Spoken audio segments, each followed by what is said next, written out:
the recording started, so now we're going with it. Oh my god. Hi, I'm Emma. This is my YouTube channel. Welcome to anyone who listens. I love reading. Just a little preface. I enjoy reading so much, a lot. And I read a lot in 2023. I read about 26 books in 2023, which, listen, that may be a lot to some people, and that may not be a lot to others. That may be a month worth of reading for you. But I really like to read like quality over quantity. What I want to talk about in today's video is some of my 5-star reads of 2023, and then the books that I'm really excited to talk about in 2024. Oh my god, it's 2024. I never thought that year would come. Like, even as a kid, I'm like, oh my god, 2024? Like, flying cars will be a thing. Like the Jetsons. And like now it's like, I'm a 20-year-old filming a YouTube video, and that's what I'm doing in 2024. I'm hoping 2024 will be cool for all of us, and I'm hoping I can, continue YouTube and just see how far this takes me and see if I enjoy it. So yeah, let's get started. So first, I have my top books of 2023. Now listen, I am very picky when it comes to my 5 stars. So these are them. So the first book we'll be talking about is The Song of Achilles by Madeline Miller. I read this book about a year or two ago, but I reread it for a friend of mine, and I gave it as a gift, and I fully annotated the book. So I'm still counting it because it's still a 5-star read. Like, I reread it, I still loved it and enjoyed it. Like, I feel like this is like one of the OGs of book talk, besides like Birthday Girl and Punk 57 and like It Ends With Us and 7 Husbands of Evelyn Hugo. Like, this was one of them, and I felt like so smart reading this. And if you haven't read it yet, read it. And if you have read it and you didn't like it, reread it again. Like, it's so, just give it another chance, and promise you, just annotate it while reading it, and it's so good. Like, I cry about this book all the time. I was wheezing towards the end of the book the first time I read it, and I would sell my soul to reread it again for the first time. It was just so good. It's so good. The next book I will be talking about, obviously, like you saw in that the fat stack of mine, was 7 Husbands of Evelyn Hugo. Oh my god. I didn't think I'd like it as much as I did. Like, I was like, oh, I think I'd enjoyed it, but like, I love this book. I love it. I fully annotated it. Literally, a page of this book is my lock screen on my phone. That's how much I enjoyed it. It was so perfect. It follows 50s or 60s star Evelyn Hugo, and through her life and her 7 husbands, and it's literally a journey of like a woman in like Hollywood during the 50s and 60s. It's so perfect, and there's also like little plot twists I don't want to like spoil, but just say that like I love this book. I think everyone should read it, especially women. I think women should read this book because you're gonna be like, yeah, like women in the industry just aren't taken seriously. They're almost just used as like a pawn, and like, this is just perfect. This is perfect. This is another book that made me sob my eyes out. I'm noticing a similarity between the first and the second book, and that I just cried. Is that a problem? Yeah. Am I gonna get it checked out? No, not at all. Hey, this book, oh my god. So again, since it's the first time we're seeing each other, I am a huge fan of Formula One. I love F1, and the fact that Lauren Asher wrote a Formula One series, perfect. Like, perfect. It was so good, and this was my favorite. I think this was everyone's favorite. This is Santi and Chloe's book. This is the last book of the series. I would suggest you read them in order. I think they're a standalone series, but I really would suggest you read them in order, especially read this one last, because the epilogue got me. I got sucked right in and I cried. I don't know why, but I was like, they're all grown up. They're all grown up. No.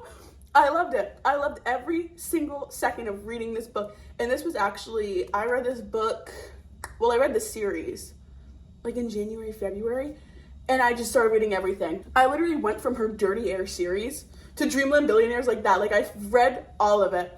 And it was so perfect. I would read Lauren Asher's grocery list. I would read anything that woman puts onto paper. I think, like, honestly, favorite author. Santi had really good development throughout this whole book. So for people who don't know about this book, it is fake dating between our two characters.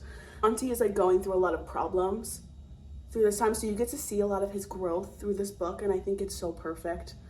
And especially growing with Chloe and like them learning together. Oh my god, there's a scene, I can't even say it, but if you know, you know, the leg scene. Oh my god, like, why am I crying about these fake people? I'm like, they're not even real, but I really thought they were real. Oh my god. And if you know Formula One, like, you'll just start comparing them to other drivers.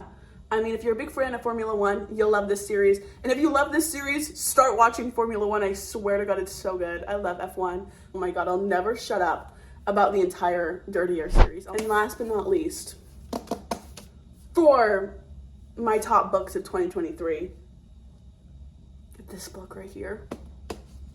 Listen, I haven't read fantasy since like Harry Potter, and I was like in elementary school. I don't think I've read fantasy since then at all. Like, I'm such a big fantasy geek. I love Harry Potter. Is Percy Jackson fantasy? Because I'd call it fantasy. But I love Percy Jackson, love Harry Potter, stuff like that. Like, I was a big geek over that. And so the fact that this is my first, like, jump into fantasy now is so good. So good. And I want to read Iron Flame. Like, I'm actually want to go out and purchase Iron Flame, like, right now. And I probably will go after this video, because this book was so good. This setting, the college was perfect. Everything about this book was perfect. And I feel like I could give no fucking explanation, but I can. So if you literally have been living under a rock and you haven't heard about this book, first of all, where have you been? And second, this book is about Violet. Her mother is very high up in dragon riding, like very, very high up, very well known. Also hated, and you'll see in the book if you read the book after this. You should. Very well known. I mean, her family has been like riders, all of them, but she was trained to be a scribe. Okay, really for all of her life, she's been trained to be a scribe, and then she got put in the writer's quadrant because her mother told her. So now she's training to be a writer. Let's just say there's some people that don't like her. Let's just say there's some people that don't like her, okay? And it's enemies to lovers. Like, actual. Listen, I would watch these YouTubers and, like, people on Book Talk and stuff say, like, oh my gosh, you don't know enemies to lovers until you've read fantasy? Yeah, actually. Yeah, actually, you're right. Because I didn't know enemies to lovers until I read about a man that wanted to fucking kill her.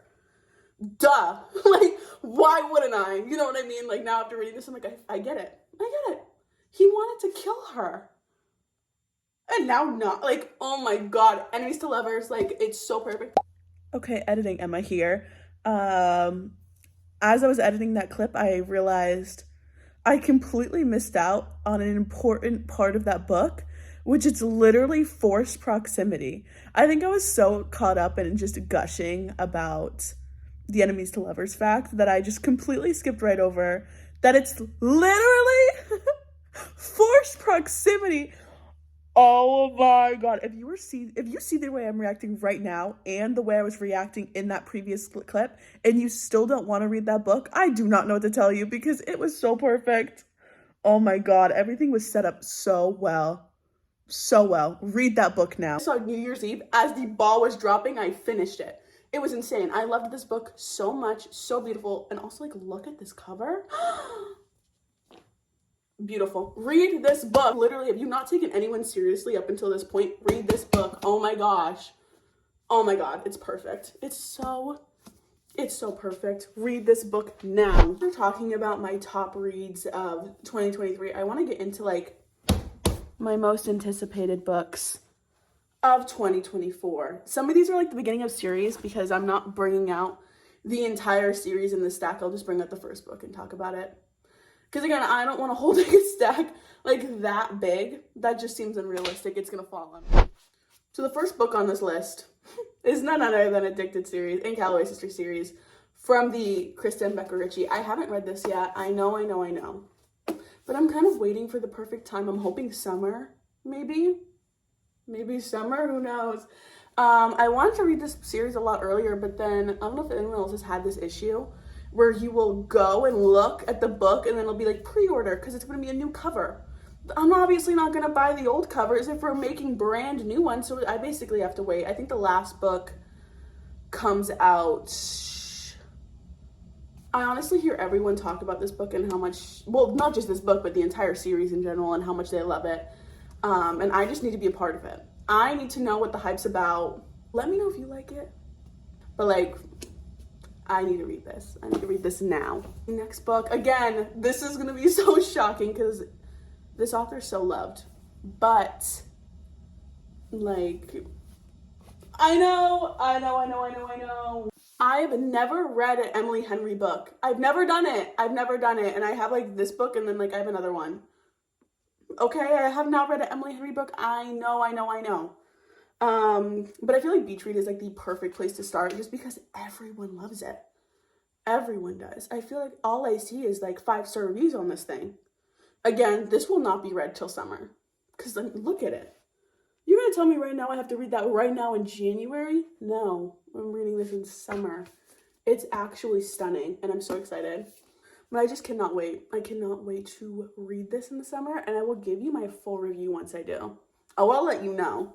I got into fantasy now. All of a sudden, Emma likes fantasy. I know. I want to read A Court of Thorns and Roses. I want to read the ACOTAR series so bad. First, I just have the first one because I was like, okay. I have to learn from my mistakes from buying a full series and then like not liking it. I feel like that's a sin to say about Sarah J. Maas about not liking her books, but I just have the first one so far and I definitely will be buying the rest as I continue to read. Like, I want to get into fantasy. Let me know more fantasy books that you love.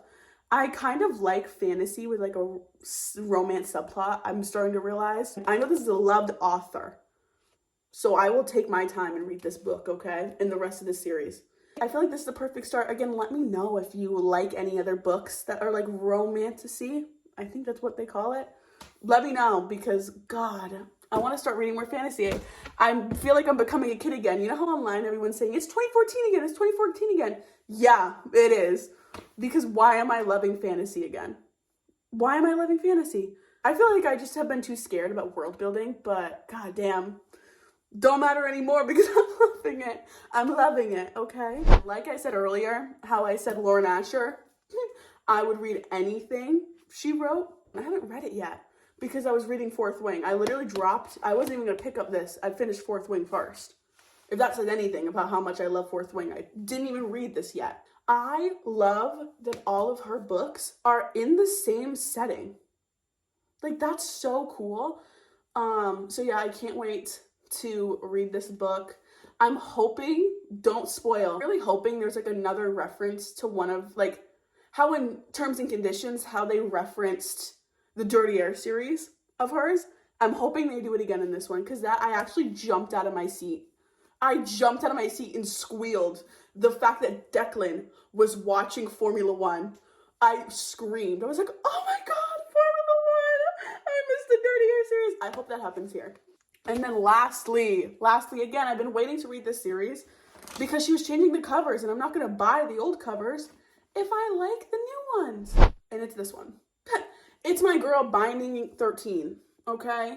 Like I said, I bought the first one. And I will read Binding and Keeping 13, I promise you. The fact that it's this, like, that's kind of thin, right? It's 600 pages.